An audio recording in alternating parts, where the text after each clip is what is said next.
So, ang title po natin ngayon ay Fake Rescue plus Fake Escape.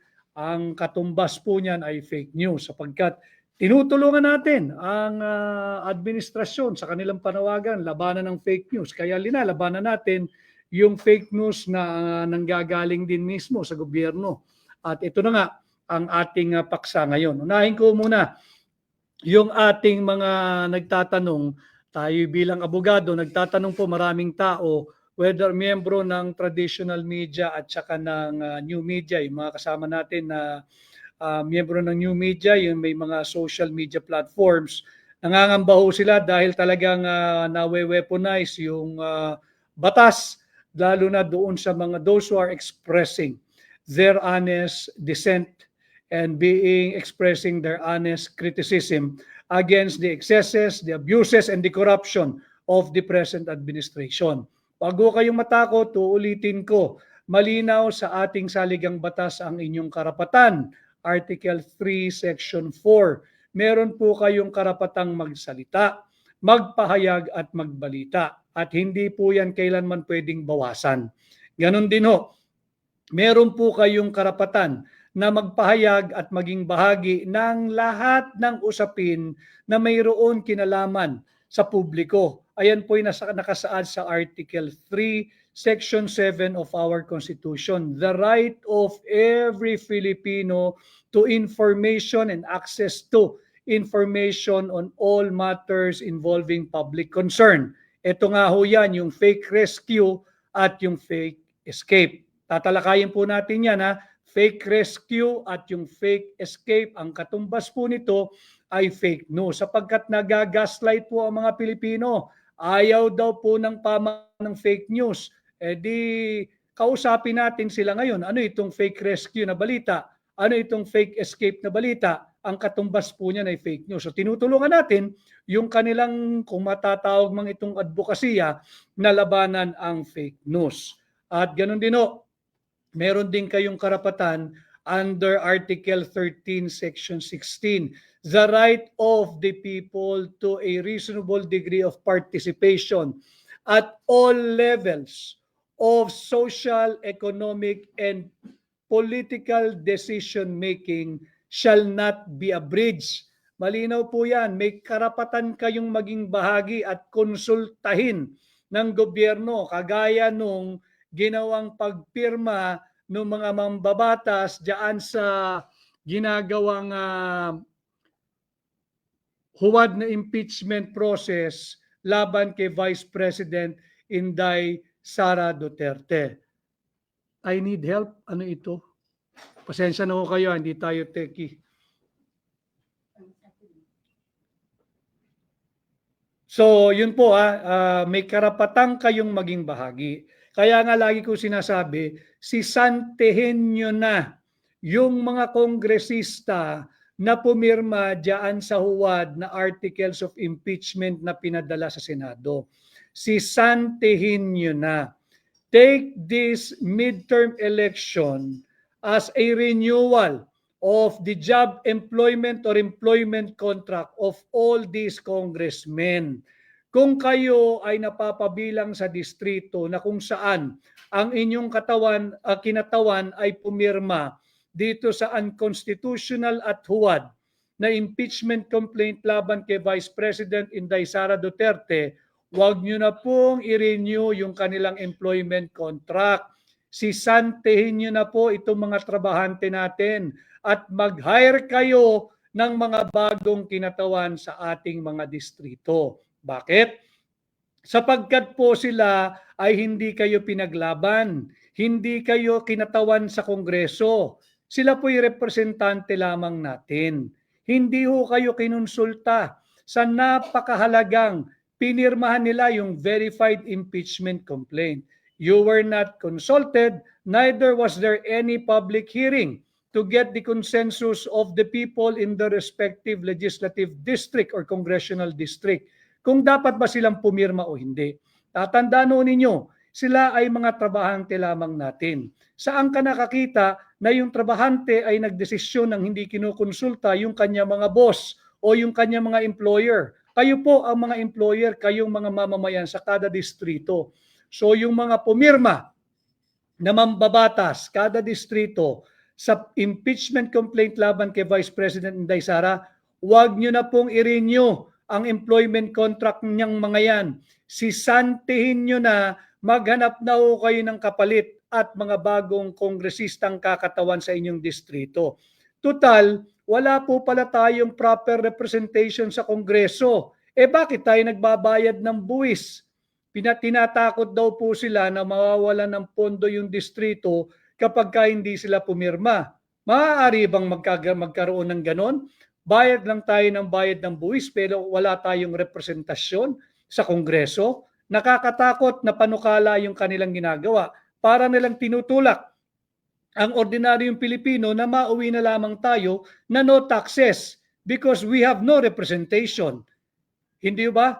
Tinatakot na zero budget ang mga distrito. Saan ba galing yung budget? Hindi ba sa buwis na binabayad ng kada mamamayan na napapabilang sa kada distrito ng Kongreso? So wag po tayong pumayag, sisantihin nyo na. Itong mga mambabatas na pumirma at hindi kayo pinaglaban diyan sa Kongreso, basta na lamang pumirma sa unconstitutional na impeachment complaint laban kay Vice President Inday Sara Duterte. Mamaya ho ay magpapasampa muli tayo. I-diskurso lang muna natin itong ating titulong fake rescue at fake escape sapagkat mahalaga po ito. Yung fake rescue, ito po ay bati lang muna natin si Soy Sos. Pwede po bang tanggalin ang mga congressmen since nakita na natin na delikado ang kanilang posisyon? Tanggalin po ninyo sa pamamagitan na wag nyo na po silang i-re-elect. Magpalit po kayo ng mga kongresista kada distrito, maglagay po kayo ng bago nakakatawan sa tinig ng bawat mamamayan kada distrito. Shout out Ray Consolacion of Moonwalk, Parañaque City. Hi Ray Consolacion. Kay Julian Makabayan of Malabon City. Hello Julian. At yung nangangamusta po sa aking kalagayan, okay naman po, medyo maganda-ganda na ang boses natin. At wala na hong sipon, wala na rin ubo, paminsan-minsan makatilalamunan, subalit kinakailangan po nating mangampanya, kinakailangan po nating magkaroon ng patuloy na diretsyong ugnayan po sa inyo. At ganun din yung mga taga Bicol huwag po kayong papabudol. Ang tanong diyan, tatandaan lang ninyo yung ating mga kapatid sa Bicol region, dalawang bagay. Huwag po niyong kalilimutan yung 200 inosenteng taong namatay dahil kinurakot yung pondo para sa flood control programs. Huwag po niyong kakalimutan yan. Sariwa pa po yan. Latter part of last year lamang po yan. 200 inosenteng Pilipino patay dahil nalunod. Yung iba'y natabunan ng landslide dahil yung pera para sana sa flood control programs ay ibinulsa.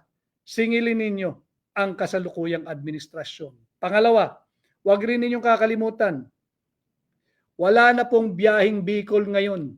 Wala nang biyahe mula Tutuban hanggang Calamba. Nagsasuffer yung mga gustong biyahe ng Calamba papuntang Bicol. Wala na po yung release. Kinalas po ng kasalukuyang gobyerno yung release mula Tutuban hanggang Calamba. Kaya wala na po ngayong biyahe mula Tutuban hanggang Calamba. Samantala, bago nila kinalas yung mga bago na yan, yung release, maaari ho sanang inusog nila muna yung mga tren at yung mga iba pang rolling stocks doon sa Calamba para makabiyahe pa rin ang mga ordinaryong mamamayan mula Calamba papuntang Bicol. Hindi po nila ginawa yan. Kaya higit po ngayon ang traffic sapagkat yung daily commuters po ng Tutuban papuntang Calamba and Calamba to Tutuban na almost 23 to 26,000 I think commuters, wala na po dyan sa release ngayon, nakikipagsiksikan na rin sa bus, sa mga UV Express, sa mga motorcycle riding app or yung angkas, yung kung ano-ano, nakipagsiksikan na rin po sila dyan sapagkat kinalas ng incompetent na gobyernong ito yung Riles mula Tutuban hanggang Calamba nang wala man silang pasabi at hindi linipat yung mga tren doon sa Calamba bago nila kinalas yung Riles. Ano pong nangyayari ngayon doon sa tren? Ayun, kakalawangin lang po yun, masisira lamang po yun. Kaya nga po wala nang ginagawa araw-araw yung manggagawa ng PNR diyan sa Tutuban Station. Hindi po nila kagustuhan, hindi po nila hiniling ito, subalit wala silang trabaho, nagre-report araw-araw, nagkwekwentuhan na lang doon dahil wala na pong biyahe. Ang PNR train mula Tutuban papuntang Calamba at Calamba to Tutuban. So yung mga taga Bicol, wag na po kayong magpapabudol muli.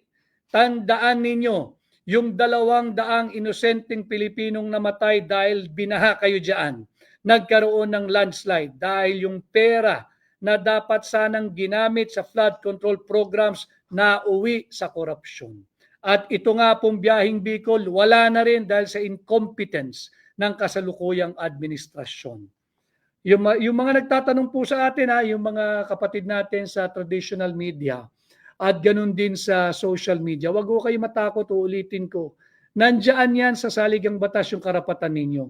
At sinasabi na rin ng napakaraming desisyon ng Korte Suprema na yung freedom of speech and of the press are powerful weapons for accountability.